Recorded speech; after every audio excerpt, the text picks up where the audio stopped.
အားလုံးပဲမင်္ဂလာပါခင်ဗျာကျွန်တော်ရဲ့ Literature Feed Channel လေးကနေပရိသတ်များကိုပြန်လည်ကြိုဆိုလိုက်ပါရခင်ဗျာဒီနေ့မှာတော့ကျွန်တော်ရဲ့ Literature Feed Channel လေးကနေပရိသတ်များအတွက်ဖတ်ပြတင်ဆက်ပေးခြင်းနဲ့ဆောင်းပါးကောင်းလေးတစ်ပုဒ်ကတော့ဆရာဗမော်သိန်းပေရေးသားထားတဲ့မျှဝေလို့သောအတွေ့အများ၅စာအုပ်ထဲမှာစိတ်ဝင်စားဖို့ကောင်းတဲ့ဆောင်းပါးကောင်းလေးတစ်ပုဒ်ကိုရွေးချယ်ဖတ်ပြတင်ဆက်ပေးသွားမှာဖြစ်ပါတယ်ဆောင်းပါးကောင်းလေးရဲ့နာမည်ကတော့ကြီးမားလှတဲ့အမေမြစ်တာလို့အမည်ရပါတယ်ဆောင်းပါးလေးမစတင်ခင်မှာကျွန်တော်ရဲ့ channel လေးကို like and subscribe လုပ်ခဲ့ကြပါအောင်နော်ဒီဆောင်းပါးလေးကိုကျွန်တော်တို့လူနာဆင်ခန်းစားကြည့်ဖို့အတွက်ပရိသတ်များကိုဖိတ်ခေါ်ပါတယ်ကြီးမားလှတဲ့အမေမြစ်တာကျမကလေးကိုကြည့်လို့ရမလားဆရာလို့မွေးပြီးကအမျိုးသမီးကသူ့ကရင်ဘေးမှာရက်နေတဲ့ဆရာဝန်ကိုမေးလိုက်တယ်ဆရာဝန်လေးမချစ်တင်ခဲ့အမူအရာနဲ့အနီးနဲ့ထုတ်ထားတဲ့ကလေးကိုအမျိုးသမီးရဲ့လက်ထဲကိုအသားအရာထည့်ပေးလိုက်တယ်အမျိုးသမီးကကလေးရဲ့မျက်နှာကိုအုပ်ထားတဲ့အနီးစာကိုအသာလှက်ကြည့်လိုက်တယ်ချစ်စရာကောင်းတဲ့ကလေးရဲ့မျက်နှာလေးကိုမြင်လိုက်လို့အမျိုးသမီးကဝမ်းသာကြီးနိုးသွားတယ်ဒါပေမဲ့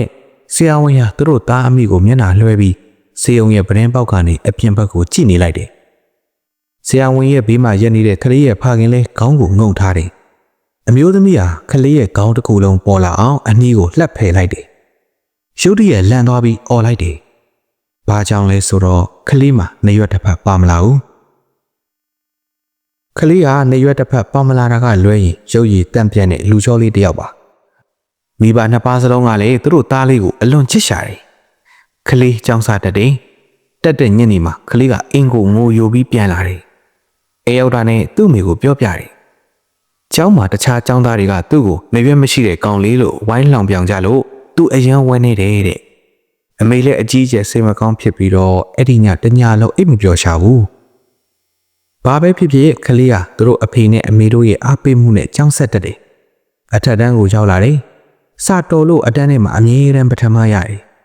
ဒါပေမဲ့သူ့ကိုနေရွက်မရှိတဲ့လူလို့အလောင်းခံရတိုင်းဝမ်းနဲ့ကြေကွဲမှုကိုခံနေရတော့မင်းကလေးရဲ့အဖေကလည်းမြို့ကခွဲစစ်ဆရာဝန်ကြီးနဲ့သွားတွေ့ပြီးကလေးကိုနေရွက်တစ်ခုတက်ပေးလို့ရမလားလို့တိုင်ပင်ကြည့်တယ်ဆရာဝန်ကကလေးအတွက်နေရွက်လှူပေးမဲ့သူရှိရင်အဲ့ဒီနေရွက်ကိုကလေးစီမှာခွဲစိတ်တက်ဆင်ပေးလို့ရနိုင်တယ်လို့ပြန်ပြောတယ်အဖေကကလေးအတွက်နေရွက်လှူပေးမဲ့သူရှိမလားလို့လိုက်စုံစမ်းကြည့်တယ်အချိန်အတော်ကြာထိအလူရှင်ပေါ်မလာပါဘူးနှစ်ပြီးခန်းဒီတနေ့မှာအဖေကသူ့သားကိုပြောလိုက်တယ်မနေ့ပြန်ငါတို့ဆေးရုံသွားကြမယ်ငါတို့မင်းကိုနေရွက်အလူပေးမဲ့အလူရှင်တယောက်ရထားတယ်ဒါပေမဲ့အလူရှင်ကသူဘသူလဲဆိုတာကိုမပြောဖို့ဂရိတောင်းတာလို့သူဘသူဆိုတာငါမင်းကိုမပြောနိုင်ဘူးဘာပဲဖြစ်ဖြစ်ကလေးကနေရွက်ရတော့မင်းဆိုလို့အလွန်ပျော်သွားရှာတယ်နောက်တနေ့သူတို့သားဖဆေးရုံကိုသွားကြတယ်အမေကတော့တခြားမျိုးခရီးထွက်သွားလို့ဆေးရုံကိုမလိုက်နိုင်ဘူးဆေးရုံမှာ3နာရီကြာဆရာဝန်ကြီးကကလေးကိုခွဲစိတ်ပေးကြတယ်ခွဲစိတ်မှုအောင်မြင်ပါတယ်ကလေးကရက်အနှဲငယ်အကြာမှာဆေးရုံကဆင်းလာတယ်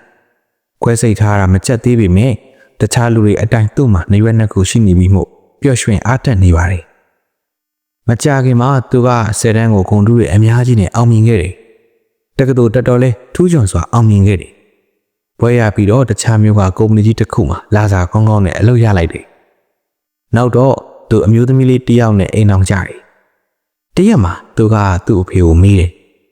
သူ့ကိုနေရွက်ပေးတဲ့သူကဘသူပါလဲတဲ့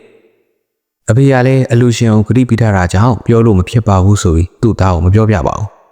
သူကလည်းလက်မလျှော်ပဲအဲ့ဒါကိုပဲမေးနေတယ်အဖေကလည်းလုံးဝမပြောပြပါဘူးတရက်မှာသူ့အမေဆုံးပြီလို့အဖေကဖုန်းဆက်ပြောလို့သူကအလုံးလုံးနေတဲ့မြို့ကနေသူ့ရဲ့စာတီးမြို့ကိုပြန်လာတယ်ရောက်လာတဲ့သူ့ကိုသူ့အဖေကသူ့အမေအလောင်းပြင်ထားတဲ့ဘုရားရှိခိုးကျောင်းတွေကိုခေါ်သွားတယ်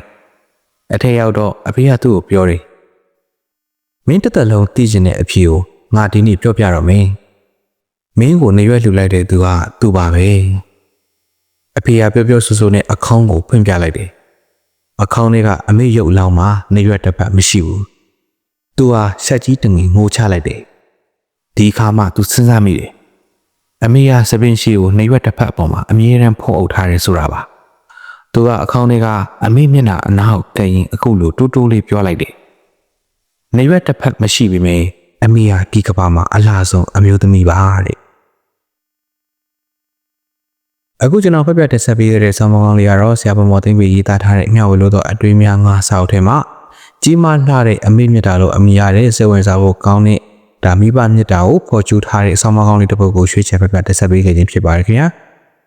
နားဆင်သူများအနေနဲ့လေဒီလိုမျိုးပညာပေးဆောင်းမကောင်းလေးတွေဘုဒ္ဓတာပေးဆောင်းမကောင်းလေးတွေကိုဖတ်ရှုခြင်းနဲ့ဆိုလို့ရှိရင်တော့ဆရာဘုံမော်သိမ့်ပေးရေးသားထားတဲ့မြဝလို့သောအတွေ့များငါမူရင်းစာကောင်းလေးကိုဝယ်ယူဖတ်ရှုအားပေးကြဖို့ကျွန်တော်ရဲ့ literature feature channel လေးမှာပရိသတ်များကိုတိုက်တွန်းလိုက်ပါတယ်ခင်ဗျာနားဆင်သူများအားလုံးဘေးရန်ခတ်သိမ်းကင်းငြိမ်းကြပါစေဒေါသခတ်သိမ်းကင်းငြိမ်းကြပါစေစင်ရဲခတ်သိမ်းကင်းငြိမ်းကြပါစေနှလုံးဆေးဝိုင်းအေးချမ်းကြပါစေနားဆင်သူများအားလုံးဘေးရန်ကြောက်ကြဆင်ရဲကင်း၍အိုးစိတ်နှဖျားကျမ်းမာချမ်းသာကြပါစေ